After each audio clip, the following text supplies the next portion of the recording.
After the death of the queen, the king was very sad. He also had a daughter named Violet.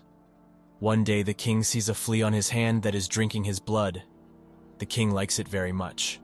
The king feeds him with his blood and also takes care of him. The king makes him drink his blood every day.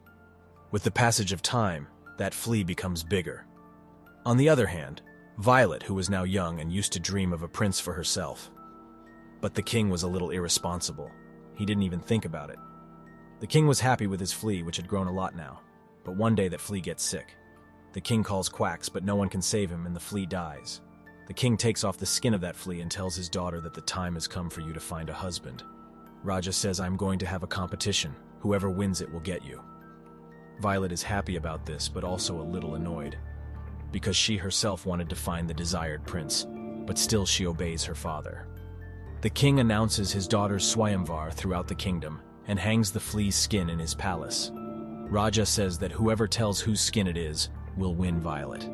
Many people try for it, but no one can tell which animal's skin it is, because usually the flea is never that big. Then a monster-type ugly man comes in the palace, seeing whom everyone gets scared. Now, he also wants to take part in this competition. The king gives permission to him too, because he feels that no one can tell whose skin it is. But that man smells the skin and tells in a jiffy that it is the skin of a flea. The king is shocked to hear this.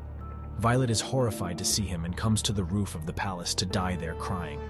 She was about to jump from the roof that Raja explains to her that I never go back on my word, and now this is your life. Accept it.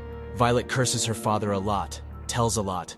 What kind of father you are who is handing over his daughter to a monster-like man. But the king is forced to hand over his daughter to that man.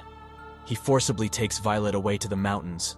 Violet stays there for many days crying over her fate. One day the man goes for hunting. Then from there Violet sees a woman on another hill. Violet asks him for help. He tells her that she is a princess and has been imprisoned here by a demon. But the princess is far away from that woman, so how can she help? But she calls her sons who help the princess with a rope. But suddenly, that devil also comes there. And with the help of a rope, he also starts moving towards them. They manage to cut the rope, but somehow the devil escapes and attacks them on the way. The devil kills everyone except Violet. The devil was now about to kill Violet as well, but Violet hugs him, which brings him out of anger.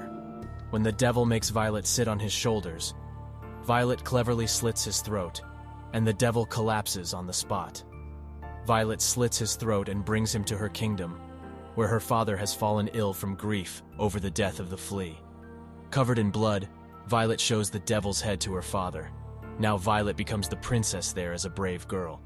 And with this, the first part of the film ends. So friends, if you want to see the next part of this video, then give minimum 100 million likes on this video. Then only I will think of explaining the next part. Do it. Hey, do it, brother. Well, wait. Subscribe too.